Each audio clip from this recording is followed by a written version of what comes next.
Hi, Dan, can you hear me? Yep, I can. Yeah, so we are waiting for about 5 minutes for more participants to Okay, get into the Zoom. Okay, great. yeah, Yep. five more minutes, please. Can I bring you downstairs so that Corey can wave and say hello to you? Yes, please. Yeah, I will Okay. go to the camera. You get a little tour of our bedroom and downtown Seattle. Uh,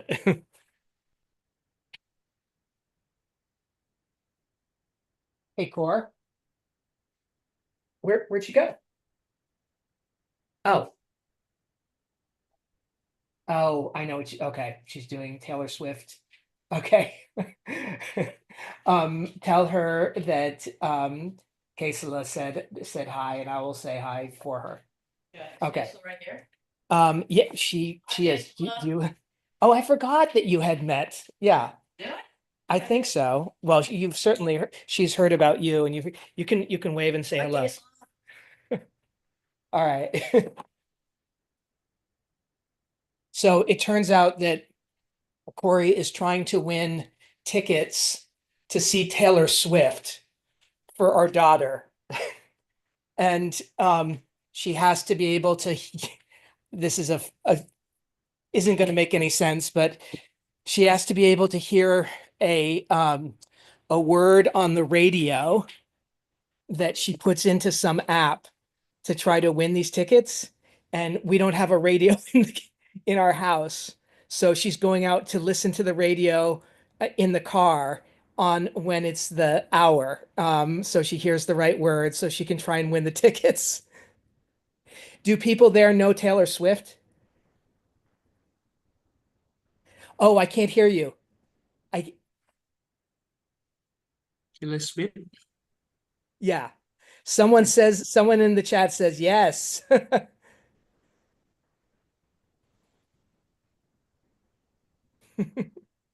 Yeah, it's a big thing. And I think in the future, Mama might have to take her future daughter to the concert. Yeah, it's a big thing, Yeah. especially mom of a teen daughters, right?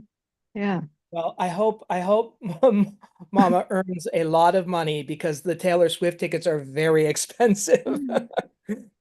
Yeah. I pray that she could win. Yeah.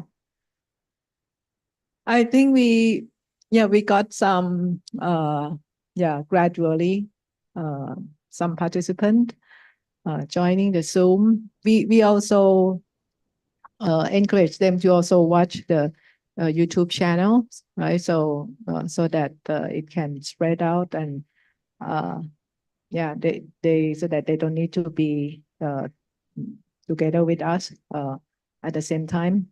So uh, And I think TikTok? yeah, huh? No, I was just kidding. I was joking. I'm joking about TikTok. Oh, yeah, yeah, yeah. Next time Yeah. we will have you on TikTok with some performance, Yeah. maybe of you and your family, Yeah. maybe at the Taylor Swift concert. Yes, that would work. Yeah. Oh, อาจารย์มนตรี yes. We are waiting for a few minutes นะคะอาจารย์มนตรี yeah because there are some participants also online that we invite them for uh, joining Dr. Dan's virtual session.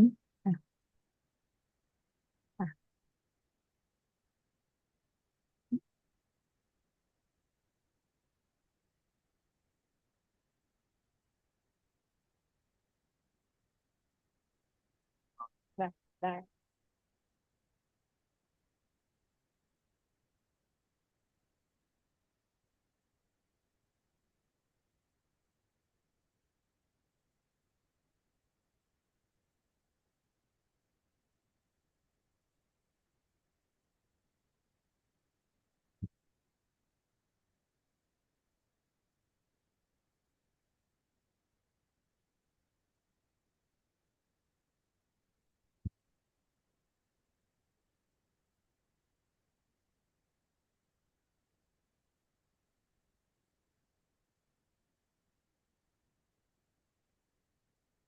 So to give you some context, Dr. Dan and participants, we have participants here at Teacher Councils that we have been discussing about the sandbox program.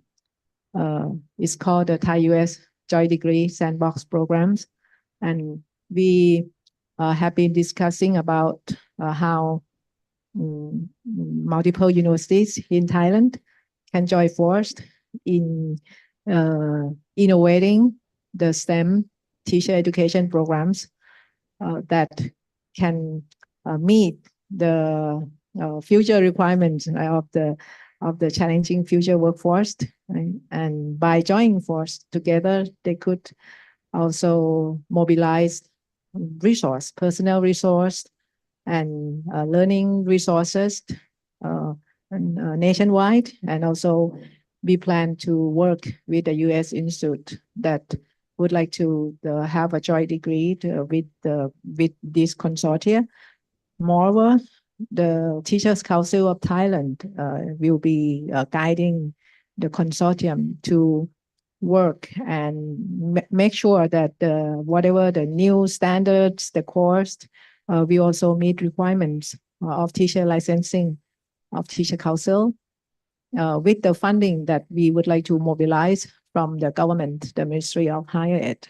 Yeah, and when I read about the UTeach research that you and your folks conducted, yeah, we believe that the process of conducting the impact evaluation would be helpful for the team to think ahead that if they are going to create a similar program like UTeach, right, that intend to develop the new kind or skills of teachers, they should think about how to assess the result or impact. And that's why I think your finding will be very helpful for the group and also helpful for other countries that or universities level, right, that might think about any kind of programs that they want to assess the impact.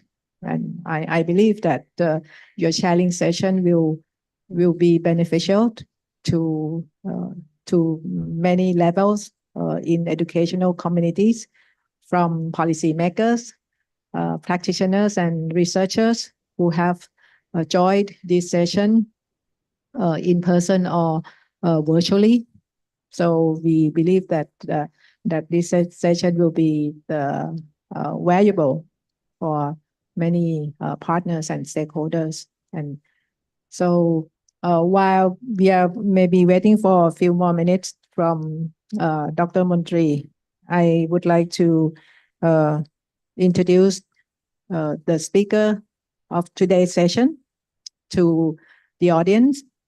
And welcome to the sharing session that organized by Simul STEMED with support from Chevron. And we organized this workshop as part of a program called CTEP, Southeast Asian Teacher Education Programs. Some of you have joined the program. Some might not, but we are delighted that you have joined this session. Dr. Dan Goldhaber, he holds a position of the director of the Center for Analysis of Longitudinal Data in Education Research, and also another position, the director of the Center for Education Data and Research at University of Washington. So it's an honor to have him here, and he has been visiting Thailand and Cambodia under this program, and we hope that his expertise in the area of educational research will be helpful and inspire us to conduct rigorous research that we can inform policymakers about what works. So I think that, I would like to wait a little bit for Dr. Montri so that he can say something and have a small opening and greeting you. Okay, so for the audience, yeah, please stay tuned for a while. And I get back to you.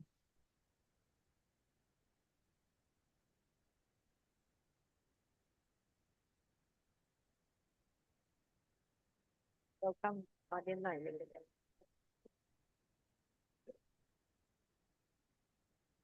Good evening, Dr. Dan. Good evening. Good morning Yeah. to you. Welcome you to our consortium again. Thank you for your coming, and I hope that you can give some idea our consortium which we create some joint degree program. Yeah, many things. I hope, and many person to waiting for your lecture today. Okay, welcome again. Thank you. Thank you.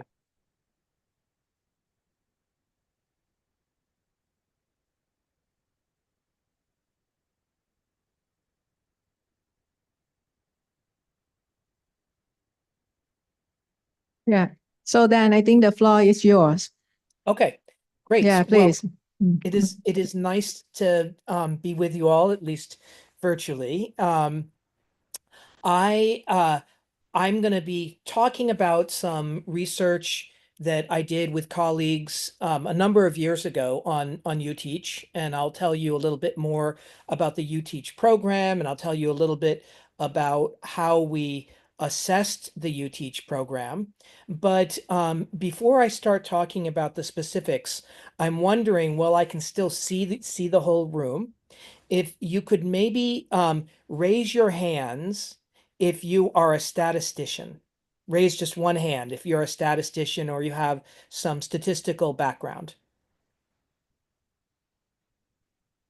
Okay, I don't see any hands raised. Is that right? No hands? Okay. Well, by the end of tonight, you're all going to be honorary statisticians. I'm going to be talking about some of the research in statistical terms. So some number I think you might not understand that are on the slides, but I want you to get the concepts. So I hope that when I'm talking about the slides that I will show you in a minute, that you feel free to stop me, raise your hand and stop me and ask questions and just make sure that you understand the concepts, even if maybe the specific numbers don't mean that much, because I think that it's some of the concepts that I'm going to be covering that are more important than the specific numbers, because the concepts are about the issues that I think one needs to think through in assessing any kind of new program to see if the program works. So I'm going to begin by sharing my screen. And hopefully, can you all see my screen now? Yes, we can. Okay, great. This is work that was published back in 2018, which probably means that I was working on actually doing the work maybe a decade ago. So it's a little bit old work now. And you can get the articles. This is the journal article right here at this website. But sometimes whoops, the journal article is behind a paywall, like you can't easily access the journal. So you can get the working paper version of it at caldercenter.org, which is the link right below the journal link. And also, I should say, Kaisla, you should feel free to provide my email address so that if people after have questions or thoughts and want to follow up as individuals after, that is also totally fine to do. So Yes. feel free to give my contact information. Yes, we will. Okay, so let me begin by just talking a little bit about the UTeach program. And I should begin by saying that in the United States, we have kind of a problem. I think most people would say that we have a problem with STEM achievement of students, and also a problem getting enough good STEM teachers. And so there are lots of different programs that get started to try to address the problem of not having enough good STEM teachers. And there's a real competition for, you know, the scarce resources that are needed to fund these programs. So it's really important, you know, for us to understand whether in fact the programs are working in the way that we hope that they are working. And so UTeach is one of the programs that started back in the 1990s. And it started at a university called the University of Texas, Austin, or I'm going to call it UT Austin. And the UT Austin is the most elite of the public universities in the state of Texas. So it's considered a very good public university in Texas. So it started there. It has now spread to a number of different, you'll see a map in a second, but it has spread to a number of different universities, both inside Texas and all across the country.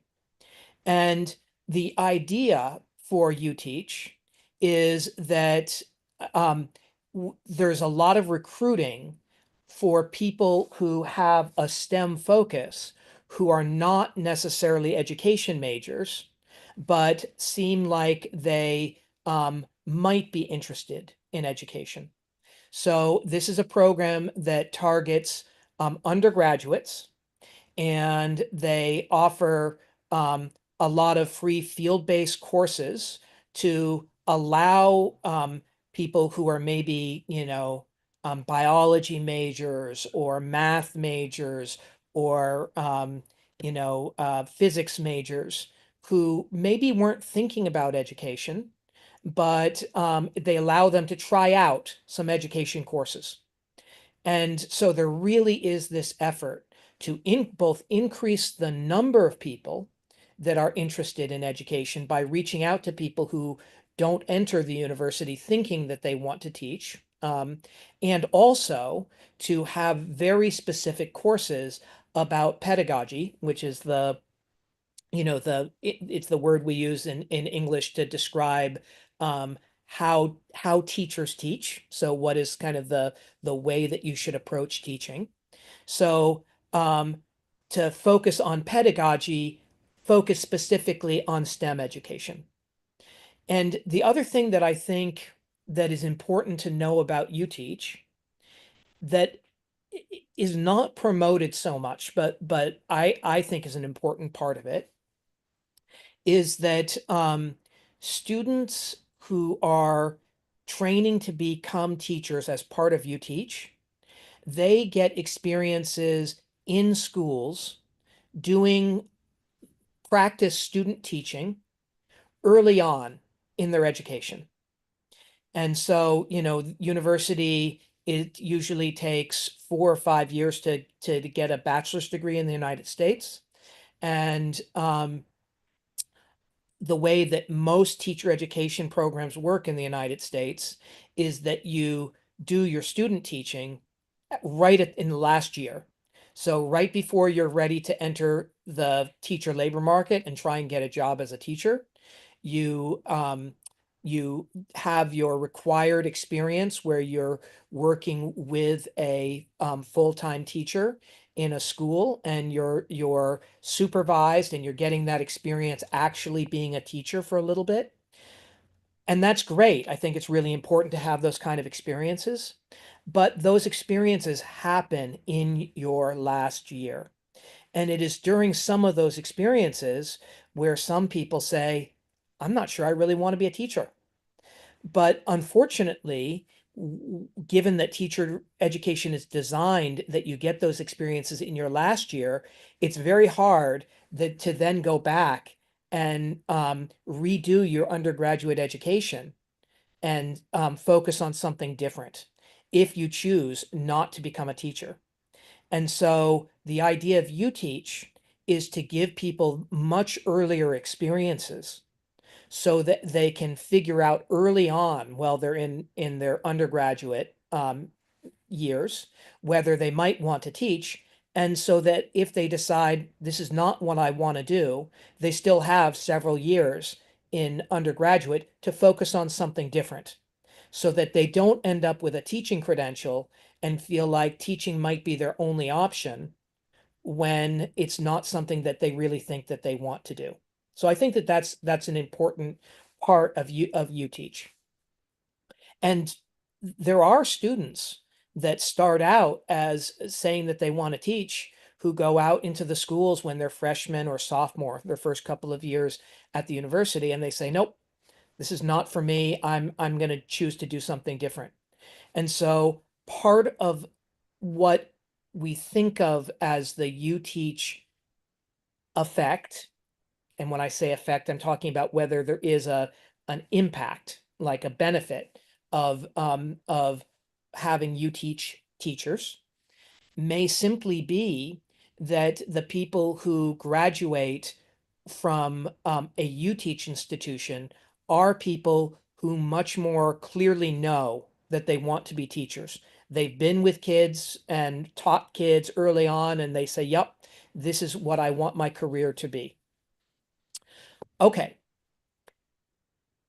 I want to start to tell you about some of the things that one worries about when trying to compare UTeach teachers to other teachers.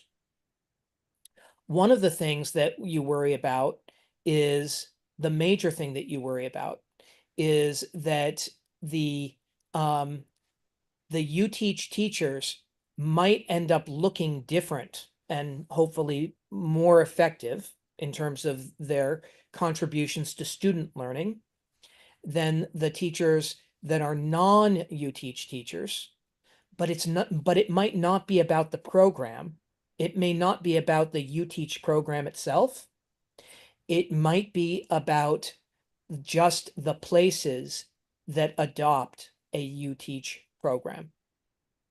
And so I want to just remind you that the very first place that started a UTeach program is UT Austin. And that's where most of the UTeach teachers, where the plurality of the UTeach teachers have graduated from. And UT Austin is an elite university. So I don't know in Thailand or any of the other countries that you all work with, whether there are big differences in the universities across the country. But in the United States, there are some universities that are very hard to get into. And they, require that you have done very well in high school and that you have very good test scores. And then there are other universities that accept almost everybody that applies. And UT Austin is a university that is hard to get into. And the other universities in Texas are not as elite as UT Austin, but they're also universities that are more selective. They are harder to get into than the average university. So when assessing the UTeach program, we worry about whether the effects of looking at the people who have a UTeach credential, whether that's about the UTeach program itself, or is it just that the people that have the UTeach credential are graduating from the more elite universities, and maybe they were already very capable even before they started the university, because we know that they are likely to have much higher, college entrance tests, the kind of tests that are used to help determine who gets into college. So I'm going to just pause here for a second. That was a little bit of the background on UTeach, and just see if there are any questions about the UTeach program itself, or what I said about the concern about detecting the program effect, which is, and I'm going to refer to that as selection. So anytime I say I'm worried about selection, it's about distinguishing the effect of the UTeach program, this very specific program focused on developing STEM teachers, from the potential that it's really about the kind of teachers that are selected into the universities that adopt the UTeach program. And that last thing I said is the heart of what I'm going to be talking about through all these slides. So I want to make sure that that makes some sense to people. Can I have some questions? Absolutely. Yeah, Okay, please. thanks. I'm Sakonchai Sajunan from Naresuan University from Pisanolo. This is not right between Chiang Mai and Bangkok. So, but anyway, yeah. So my question is, when you recruit math and science major, right? Just Yep. purposely, what about in computer science or any kind of engineer student? Is it possible Yes. to get into the program? Yep. Yeah, it's anybody that has a STEM focus. So I absolutely like computer science. People from computer science would also be recruited. And what happens is that representatives from the UTeach programs, they go to the very large classes that often freshmen who are in the sciences are taking. You know, these are the classes that have 2 to, you know, sometimes as many as 400 or 500 students in the big class that is the big kind of gateway. You know, 101 is the way we would say it in the United States class for math and science teachers. And they would talk about, you know, the benefits of teaching and being a teacher. And so they would go to those classes to try and recruit people into thinking about teaching. So can I have another one? A little bit. Sure. Thank you. So you mean this program just touch about the method course, especially for pedagogical, right? Not about the contents, right? Well, the idea behind, I'm not sure I understand the question, so let me see if I answer it. And if I answer it, great. If I don't, you tell me if I didn't answer you. Okay. The idea is to get people who are really good at math and science. And we know that they're good at math and science because they have chosen to be STEM majors in college at pretty good universities. And then to train them, they would continue with math and science a little bit, but they would be taught how to teach math and science to K-12 students. And so when I say pedagogy, they might be taught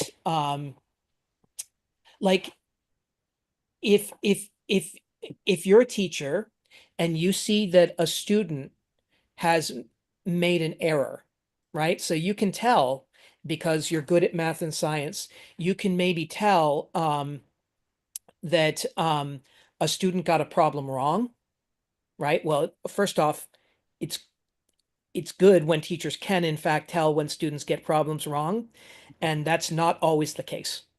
So some of you saw my son earlier tonight, and he definitely has had some good teachers and some not so great teachers, and sometimes the teachers that he has, I feel like they did not have enough math content that they understood the math well enough to really be able to know when he was getting a problem right or wrong. But the pedagogy part of it is to not only know when someone is getting a problem right or wrong, but to be able to diagnose if a student got it wrong, to diagnose why did they get it wrong, because kids get things wrong for different kinds of reasons. And then based on the reason that they maybe didn't understand how to do the problem, how do you instruct them so that they then can get the conceptual knowledge to get it right the next time?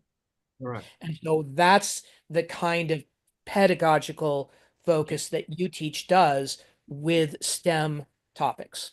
Okay. Did that answer your question? Yeah, sure. Because we got the similar program, but in the master program. we recruit the science and math people into the we call a super premium science math teacher in Thailand. But we just touch slightly the contents subject matter, but we emphasize on more about the teachings, the method, course kind of thing. Yeah. Okay, thank you for the answer. Thanks. Sure. Are there other questions? And in particular, any questions about the selection concern that I raised about distinguishing the effect of the UTeach program from the students who get a credential from the universities that adopt the UTeach program? And then may I have a little bit follow on question to Dr. Yeah. Skonchai regarding the degree, right?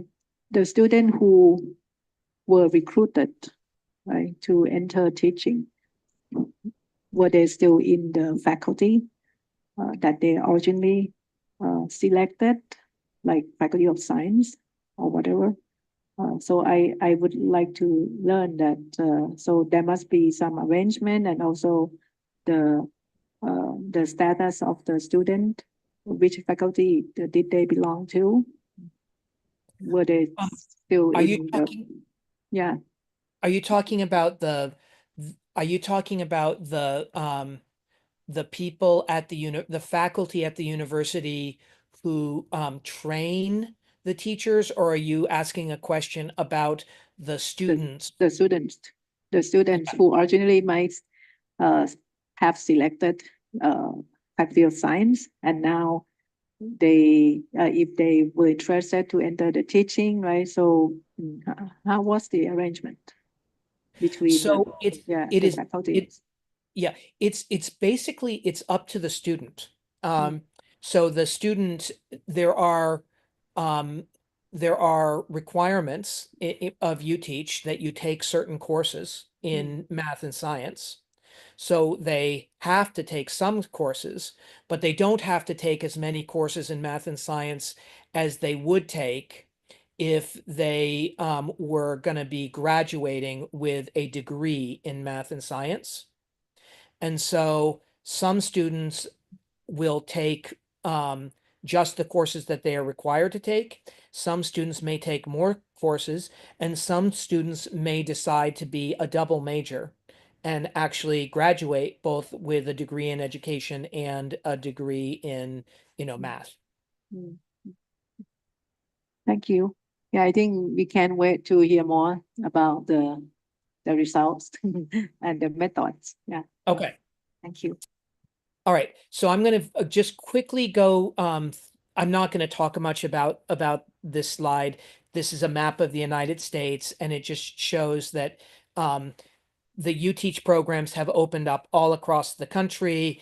And back in 2015, 2016, there were about 6,200 students that were training in these different UTeach programs. Okay. At the time that that I, with my colleagues, I should have mentioned my colleagues' names because they get credit for the work too. But at the time that my colleagues and I did this work, there was basically no independent research on UTeach.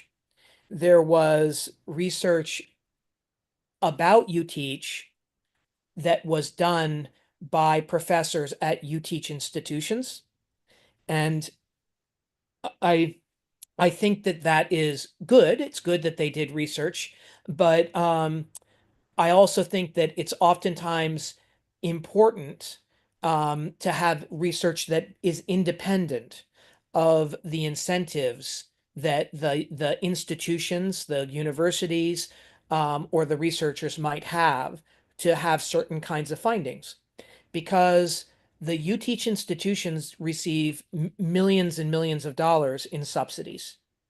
And so there's a big financial incentive to show that the UTeach program is making a difference.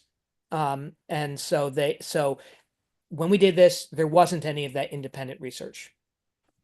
There was some research about teacher preparation and to see whether it made a difference, whether you received your education credential from, one university like the University of Washington or another university like Western Washington University. And mostly the research suggests that the differences between between getting your credential from one teacher program versus another, that didn't really predict much about the effectiveness of teachers. So I maybe should have begun by saying teachers are very important, and I think that the most important thing that schools do is to provide students with high quality teachers. But where you got your credential does not seem to be very predictive of how effective people are as a teacher. So that's just a little bit about the background before we actually get into what did we find. Well, sometimes when I'm worried that I'm not going to get completely through my my presentations, I give you the answer about what we find. And so I'm going to give you the answer about what we found with regards to UTeach right now, just in case I don't make it all the way through the presentation. So what did we find? We basically find that when we looked at student test scores and we measured the impact of UTeach teachers compared to teachers who graduate from non-UTeach programs, that it looks like being taught by a UTeach credentialed teacher is predictive of getting better math test scores in middle school and in high school, and better science end of course test scores. So it looks like that the effects are positive for UTeach. We find our best guess, our best estimate with, imperfect statistical ability to do statistical work. And I'm going to talk a little bit about the imperfection, because I think most times when you're doing statistical analyses, there are always imperfections and caveats, but our best estimate is that UTeach is a program that is good, that benefits students. One of the things that we looked at was whether the effects were different of being at UT Austin, which was again the very first site that developed the UTeach program, or whether the effects were similar for UTeach teachers at programs that began the UTeach program in Texas much later than Austin. And what we find is that in general, the effects are pretty similar, regardless of where you get your credential. That's true in math. That's less true in science. So in science, the effects at UT Austin are larger than at the other universities, which I'm calling the replication sites here. So it looks like part of the benefit of having a UTeach teacher in science is not about the UTeach program. It is that the students who end up attending UT Austin are just better at science. And so they benefit. You benefit from having a UT Austin UTeach teacher more than from having a UT teacher in other replication sites, not because of the UT program, but because you're getting a teacher from UT Austin who is teaching science. That was a lot. I want to pause there and make sure people understand this point. And I'm going to talk a lot more about this point, because it's about this issue that I keep raising about selection. I'm going to say one more thing, and then I want to pause again for questions. We care about the distinction between whether it's about the UTeach program versus the universities that adopt the UTeach program, because it speaks to how generalizable the results are. So if the reason that the students who have UTeach teachers do better is because most of the UT teachers are from Austin, UT Austin, then creating a new UTeach program in other universities, like this is the picture there, it's at universities all across the country, but many of these universities are not as selective as UT Austin.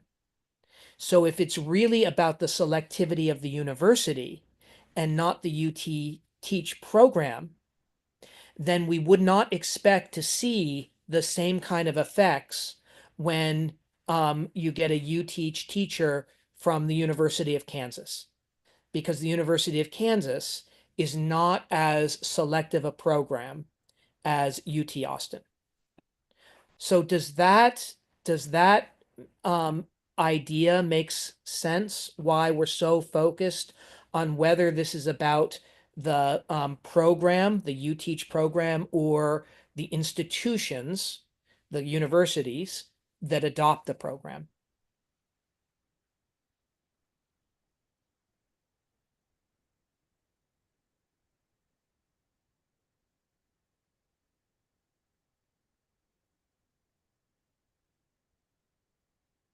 Haisla, I want you are in the room, so you can judge the body language. I don't know if you use that term, but you can get a sense of whether people understand this distinction I'm trying to make.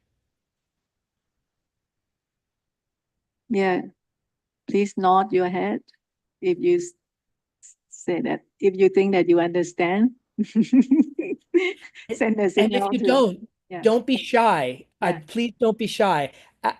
This is for you, so I want you to feel free to ask questions if it doesn't make sense.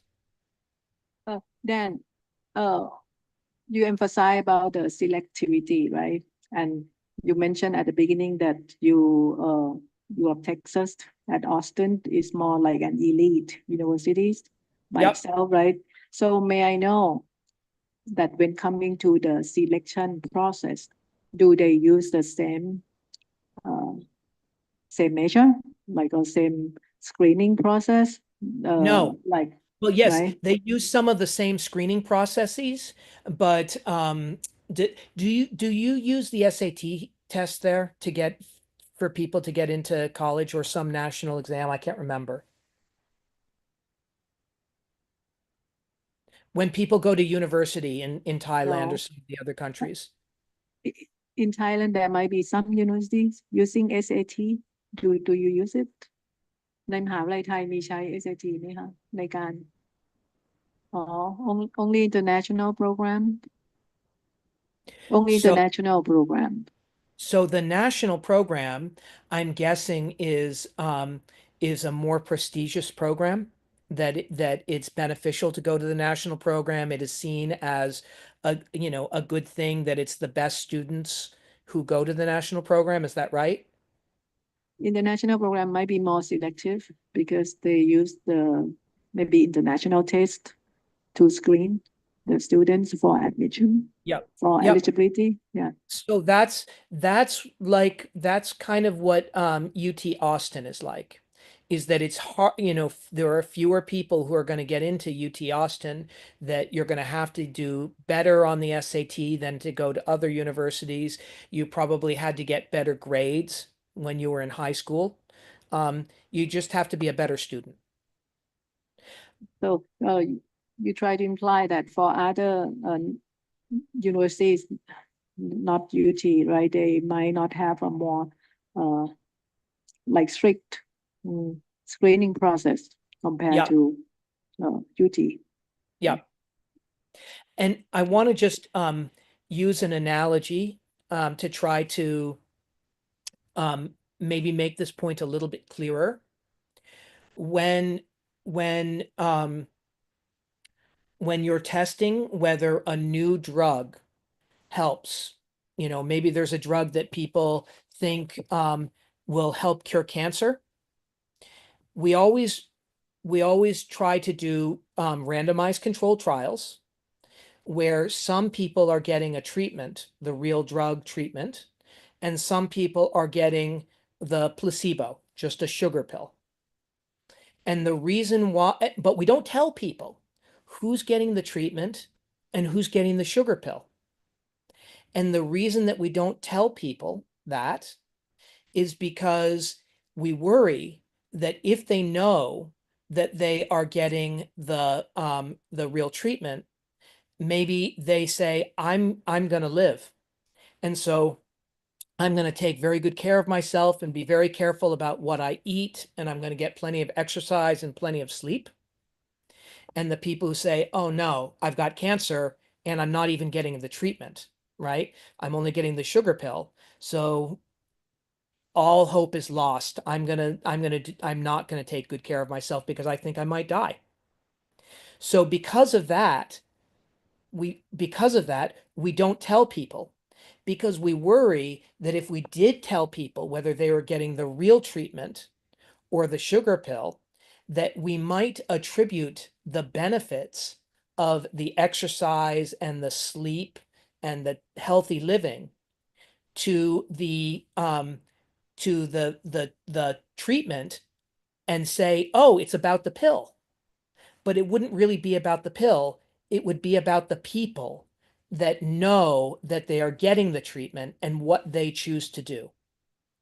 And it's the same kind of issue here that I want to distinguish between whether this is the program, the UTeach program, or is it really about the fact that in some of the universities that are adopting the program might have different kinds of people in the program.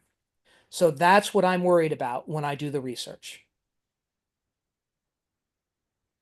Yeah, Um, I think it makes sense. And we are eager to learn more that how you Okay. can how to detect do that. it. Yeah. Can I ask you, can we go a little bit past, I don't know what time it is your time, but can we go a little bit past 7 o'clock my time, or do we have to stop at 7? Yeah, I think, yeah, we are free to, Okay. extend. I promise I won't keep you too long, but I'll go quickly. Okay, so we have data from a number of years, and the data that we have, and we're lucky in the United States to have very good data. So I know information about students. So I have information at the student level, and Zelia is requesting control of my screen, which I think I'm going to decline for right now. I'm not sure why, but I'm going to decline it for just now.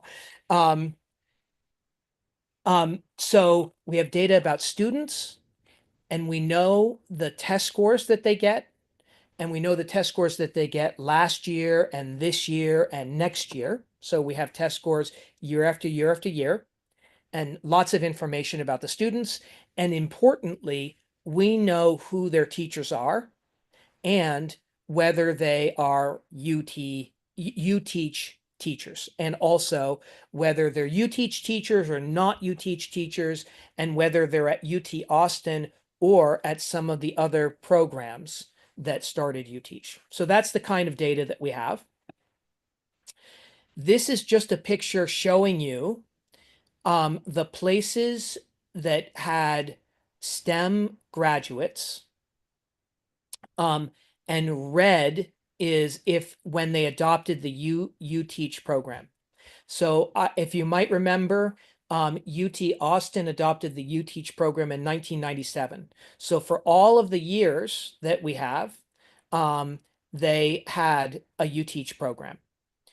The other programs in the early years, so like Arlington, did not have UTeach graduates, and then they did in 2014 and 2015. Dallas started having the UTeach program in 2011. So one of the things that UTeach is trying to do is not just improve the quality of STEM teachers, but improve the quantity of STEM teachers, because it is hard to find enough STEM teachers in the United States. And what you can see, hopefully, is that the number of teachers that are graduating with a STEM credential tends to go up after you adopt the UTeach program. So it does seem like having the UTeach program increases the number of STEM graduates. So it is doing something that's very easy to just look at the numbers and say, okay, that is what it's supposed to do. That's one of the things it is supposed to do. All right. This slide is just for the statisticians here. This is how I would explain what I was doing to a statistical audience, and I'm not going to go through. I won't talk about all of this equation, but I want to just give you the basics of what it is that I'm going to be looking at. And the basic idea is to measure the contribution. And that word is very important. The contribution that having a particular teacher makes to student learning. And so the way that we measure the contribution, well, let me back up. In the United States, some teachers are teaching the more advanced classes, the honors classes. And so they get assigned students that have very high test scores. And some teachers get assigned to teach more remedial students, students that might be struggling in a subject. And so they're going to have students that have very low test scores. I don't want to say necessarily that the teacher who gets assigned to the advanced class is good and the teacher who gets assigned to the remedial class is not so good, because it might have nothing to do with their contribution to student learning. It's just about the students that get assigned to the teacher. So instead of looking just at test scores, we look at the change in test scores from year to year. And so even if you are assigned to the remedial class as a teacher, maybe your students don't do very well at the end of the test that happens in 2014. But by the end of 2015, when they've had you, they still might not do great. Maybe they're only scoring in the middle of the distribution. Maybe they're only getting a 50th percentile.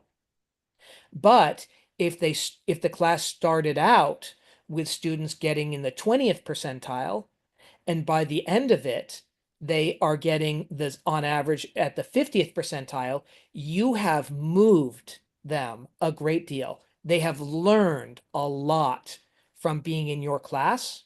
So you have probably contributed a good deal to their learning. So whenever we do these kinds of studies where we're looking at student achievement as the metric, as the ultimate outcome that we're focused on, we really try to do things to get at the contribution that teachers are making to student achievement by looking at changes in student achievement, not just at the average levels of student achievement. So I'm gonna pause for a second there and just see if there's any question about that.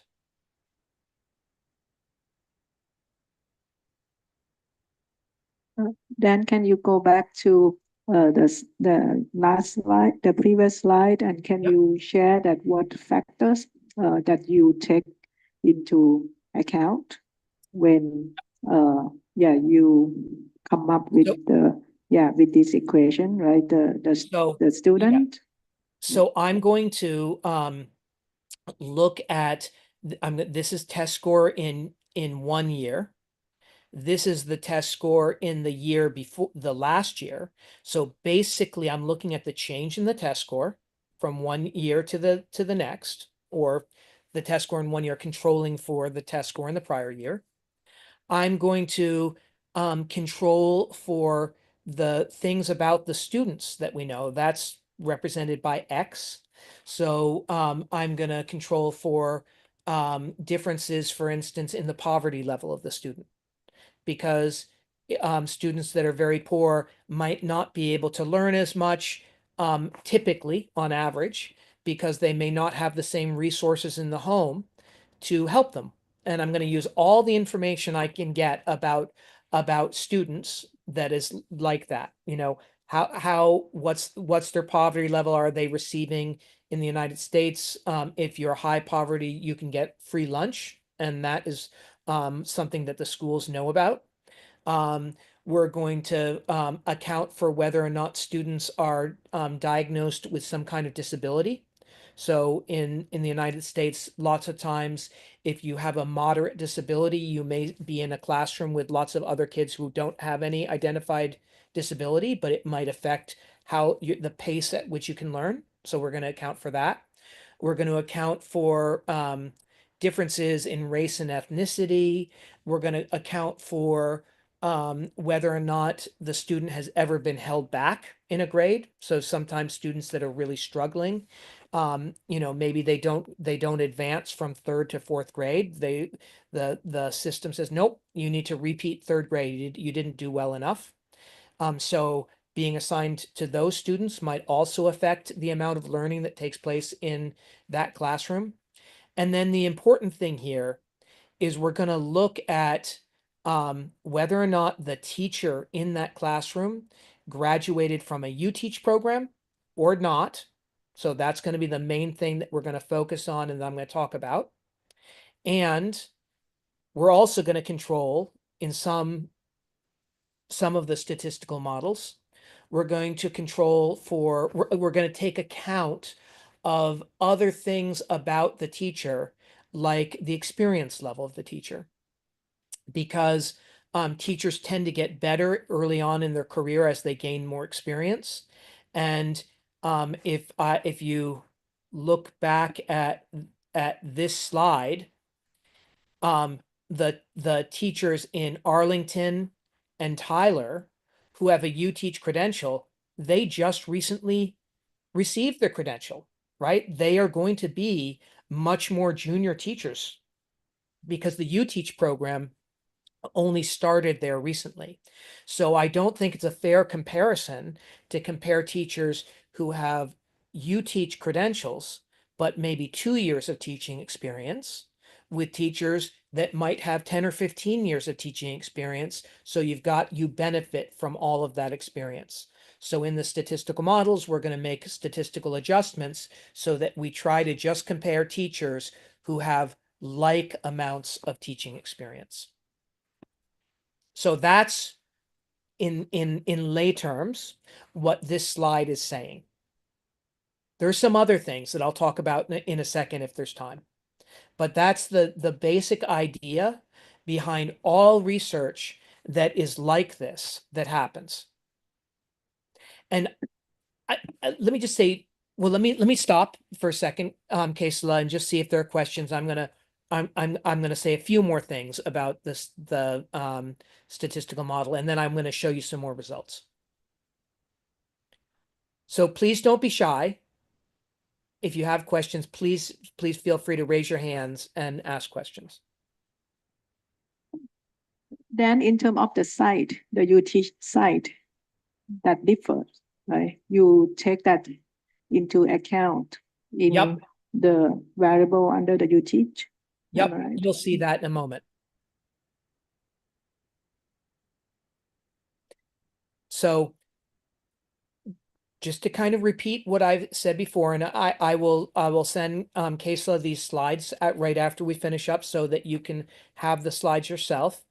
I'm worried about the selection into UTeach institutions, into UTeach universities, and maybe misattributing the effect of going to a UTeach institution to the UTeach program.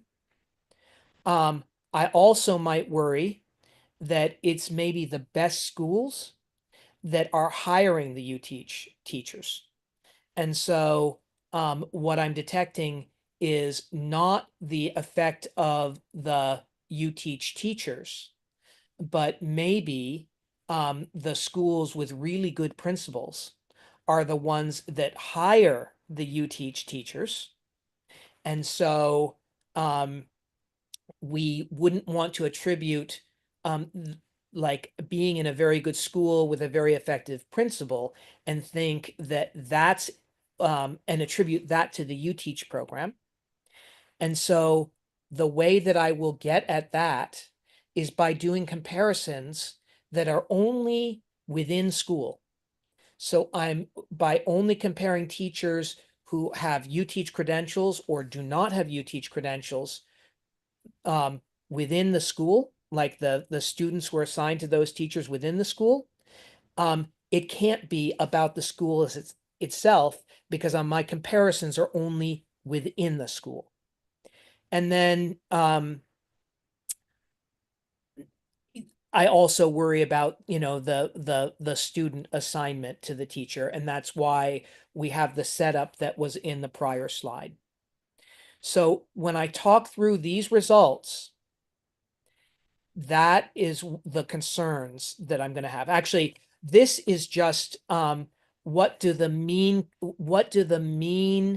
test scores and demographics of the students look like for non-UTeach teachers, UTeach teachers that are at UT Austin, and then UTeach teachers that are at replication sites. And this set of results is for math, and this set of results is for science. So ideally, you would have a randomized control trial where you would match students randomly to teachers. That's very hard to do in education, and we didn't do it here. One way to see whether or not we have something that even looks like a randomized control trial is to see whether the mean characteristics, so the proportion of students receiving free and reduced lunch, it's about 51% for non-UTeach, whether that looks the same as the proportion in the UT Austin or the UTeach replication sites. And what I want to show you is mostly these results look pretty consistent across these three groups, which are the comparison groups. But there are some cases where it doesn't look the same. So this is the math test scores. And these math test scores are transformed to be standard normalized. So getting a 0 is like you have an average test score. And they have a standard deviation of 1. And don't worry about what that means if those terms don't sound familiar. But that all these places that I've circled in red are places where the replication students look different than the students that are from UT Austin or from non-UTeach classrooms. And so that there are these differences. Like if we were to have randomized, if we had a randomized control trial and students were randomly assigned to teachers, we would expect to not see many differences across these different columns. That we do see these differences across the columns suggests that it is very important to account for these differences in students through statistical models. So, Kaisla, I know this audience may not be familiar with the slides that I've talked about with some of the groups that you're working with, but that's why I always sort of begin by saying, how close can we get to a randomized control trial, and what should we be concerned about in terms of differences in the students or the teachers? All right. So now these are the main results. These results are also standardized. And so having a positive result is a good thing. And if it's positive and it has, you know, one of these stars or multiple stars, it means that it's positive, and we're very confident statistically that this is a real important statistical result. I will talk in a minute about what the size of these numbers means.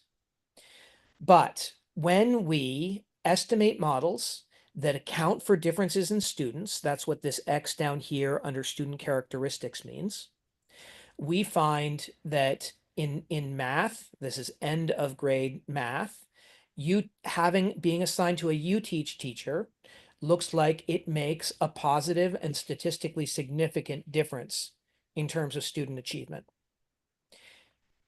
That is true in general for the end of grade math. It's even a bigger positive effect in algebra 1. It's true in geometry. In algebra 2, it's a positive effect, but there are no stars. So we're not really sure that this effect is real. It's not statistically significant. So I'm less confident about that. In this first column, I'm comparing students who are assigned to UTeach teachers, and I'm adjusting for the differences in student background. So I'm trying to take care of the differences in the kinds of students that UTeach and non-UTeach teachers get in their classroom, the kind of students that are assigned. In this column, I am doing the same thing. I'm controlling for student characteristics, but I'm also controlling for teacher characteristics. So as I said to you earlier, I'm a little bit worried, especially for some of the UTeach programs, that we don't want to compare teachers who have very little experience and maybe have a UTeach credential to teachers that don't have a UTeach credential, but have a lot of experience, because then we might get the wrong answer about the effect of the UTeach program. These results look very similar to these results, but now it looks like it's actually a good thing to have a UTeach teacher in algebra 2. We're more confident about that result. And then lastly, I'm going to only compare teachers that are within the same sets of schools.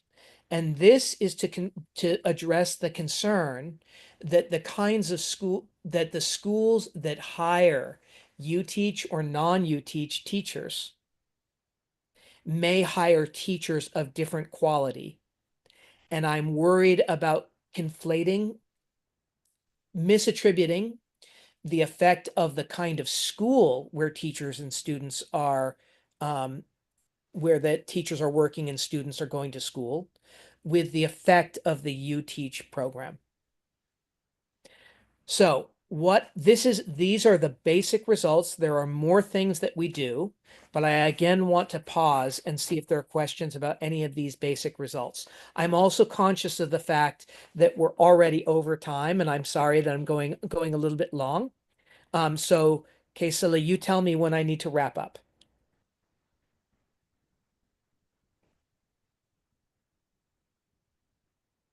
No, I think, yeah, it makes sense that from the previous slides, right? So you show the result, controlling the factor that you mentioned, of individual, the student's background, teacher, prior experience, and the school context, right? That Yep. may have affect the Yep. student And that's- outcome.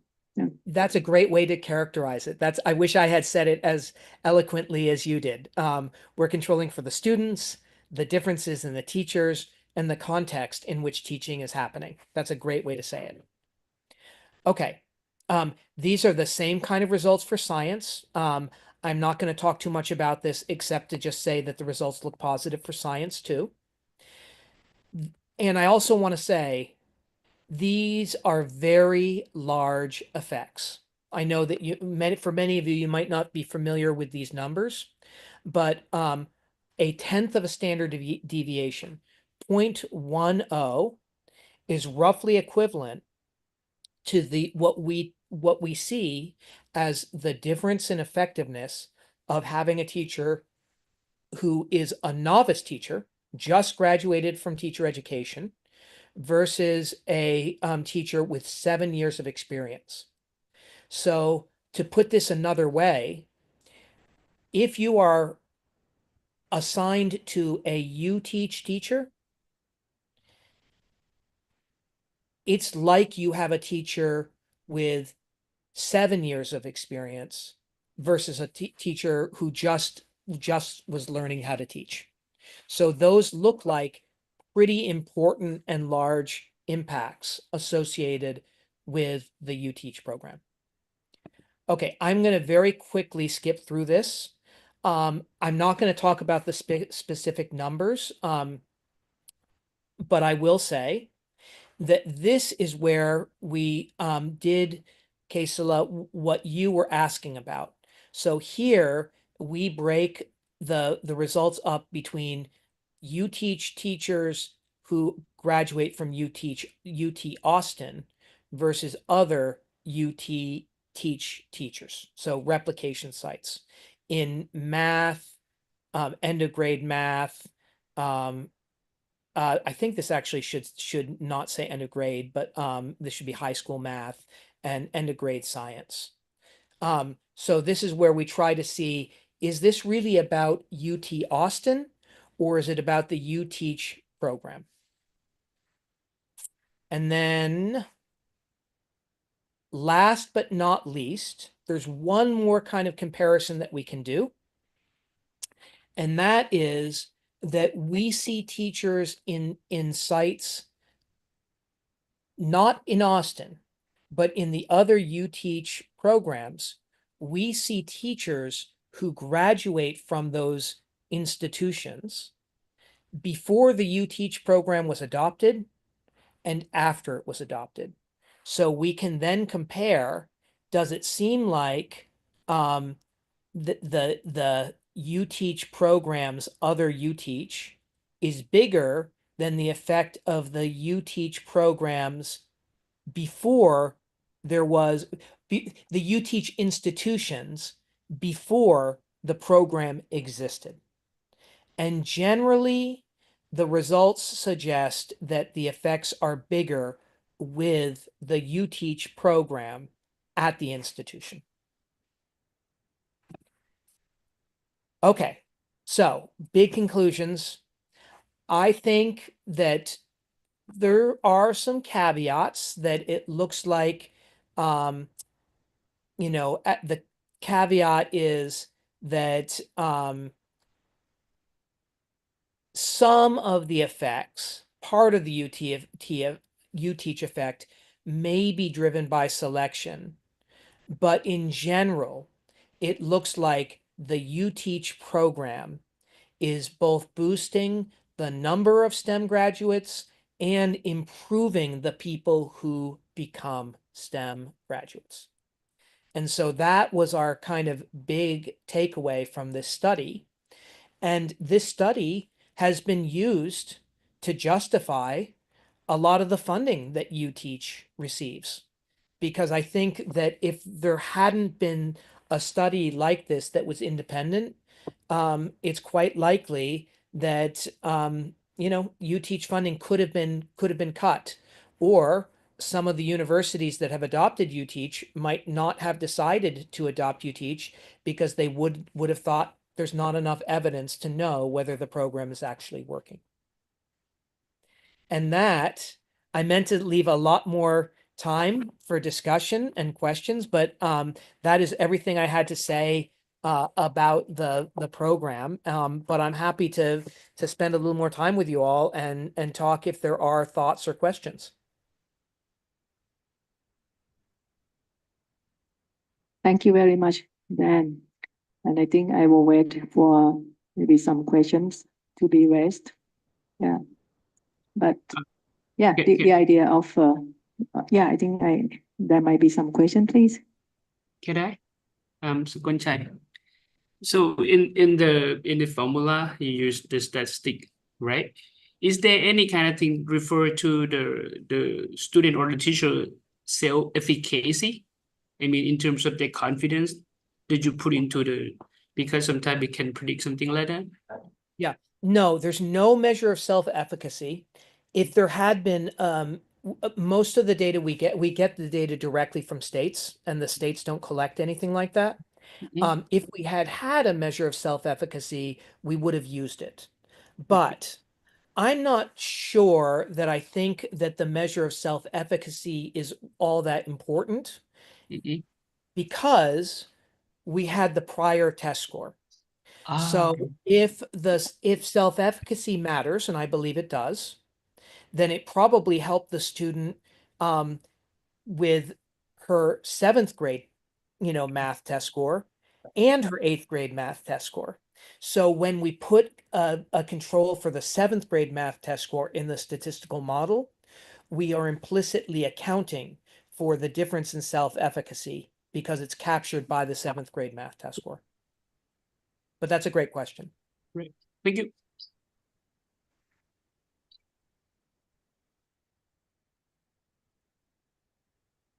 Any questions from the floor? And before, if I'm waiting for more questions, so I like to say that yes, we are looking for a study that we can justify the program that will be invested by the government, and your study is a good example that how we should conduct rigorous study and also taking into account of many factors that might affect the student outcome, that not just only the program, right, that you try to isolate all those factors from the study. Yeah. There are a couple of questions that I just noticed were in the chat. So there's one of them that you pointed out, which was from an angle of implementation, how can I find the training courses of UTeach? There are, well, first off, if you get the paper, and again, the link will provide you the where you can download the paper. In the paper, if you read through it, there are other links that I assume still work that describe the program. And I think that probably the most comprehensive description is at UT Austin.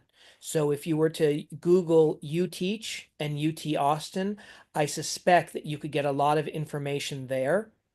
The person who founded UTeach, who's not unbiased, right? Because if I create a program and I invest a lot of my time making a program, I probably am only going to do it because I believe it works, right? So I think it's fine to be biased, but the person who created the program, who I think has also written a good deal about it, is a guy named Michael Marder, Marder, I believe, who works at UT Austin. And so that's another place where you could get information about implementation. There was another question about whether the UTeach program at UT Austin was open to PhD students. And the answer, I believe, is no. I don't believe it was, at least when I was investigating the program, and it may be that the program has changed in the years since I did the study. But when I was doing the study, the UTeach program was focused on undergraduate students.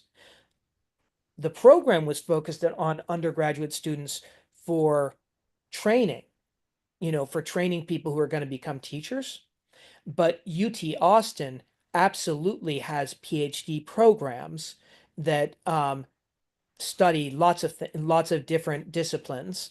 And I am guessing that some of the PhD students that go to UT Austin are studying the UTeach program. They are not themselves, they are not themselves, though, training to be teachers.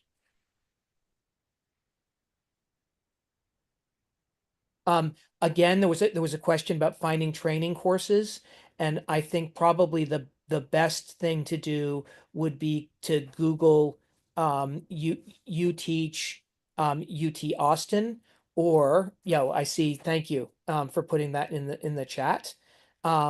Or look in the paper that is on the slides that I will send you. Actually, what I'll do is I'm going to put just so you can get it in real time. I'm going to put the place where you can get the paper, my paper, and it should have details, other links that are helpful to you to get more information about the UTeach program. So I'm going to put that into the chat for everybody.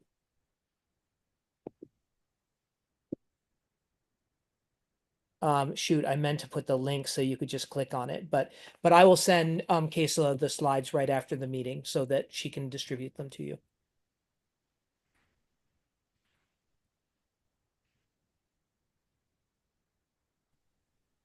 Excuse me, can I have a question? This is Sutiporn from Mahidol University. I recall that you mentioned earlier about having the students have more experience in early years so they can make a decision. And then from the website that Ajahn Pachapong just shared us, I saw the final field is still in like later in late semester. So did I get it wrong, or what is missing here? You did not get it wrong. Unless it's changed, there's lots of informal practice that happens for students much earlier on. So the final official student teaching that happens, that's what I think is listed. But one of the things that from talking to the people that created the UTeach program, that there's a lot of like going and visiting classrooms and sort of tagging along with student teachers that happens in freshman, sophomore year, so that you're getting a flavor for what it means to be a teacher earlier on. Okay, thank you.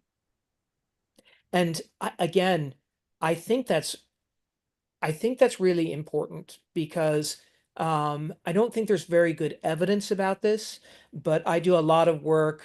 Most of my work is statistical, but once in a while I talk to teachers and or I talk to people who are in colleges of education. And I do think that sometimes some of them, probably not a lot, that they feel like, okay, now I'm not so sure I want to be a teacher because I just had my student teaching experience and it's not what I expected. But now I have a teaching credential, so I'm stuck.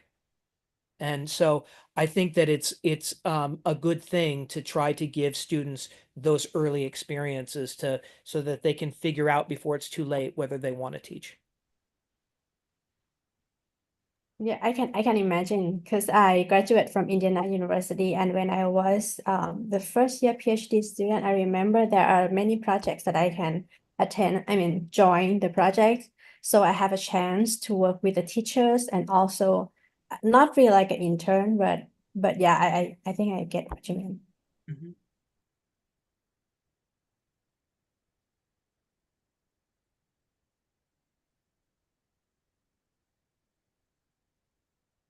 Any other questions? Yeah. After that, I had a chat with Dr. Mandri while you were presenting, and we are very interested that I think we would like to invite you back to maybe the policymakers sometime so that they can learn about how you assess the program. I think it will be beneficial to even wider group, right, Dr. Mandri? Yeah. Well, thank you. Yeah. But Dr. Mandri would like to say something Yes, before we close. very interested your lecture today. I think I try to communicate with the Ministry of Higher Education with the in the next 2 years, we will have a big project for the scholarship for the excellent teacher, the government teacher scholarship. We start in 2 years. It's very good if we can plan in advance. Maybe I will invite you back again to give a lecture for the policy maker. I think. Thank you. Yeah, I would love, thank you. Thank you for the invitation. That's very kind. And I'd be happy to talk about that. So, on behalf of SIMUL-STEM Ed, under the CTEP program, Dan, we really appreciate your sharing, and you have prepared for this presentation prior to this session, right? And I really value that you try to customize the presentation to make sure that varied audience, regardless of their statistics background, I can capture the essence of the study. And I think you have done a wonderful job to help us understand, even though we have some of us might have little background, right, of the research. Yeah, so I highly appreciate that. Yeah, and we You look are very forward. kind. Yeah. So yeah, I think all of us can catch up with what the key message that you try to send, and we look forward to collaborating with you further. Yeah, talk to you later, and Great, thank you. I hope you all have a wonderful day. yeah, have a good evening and have Thank a you. nice dinner with your family. Bye-bye. Bye. Bye. Thank you. Comment.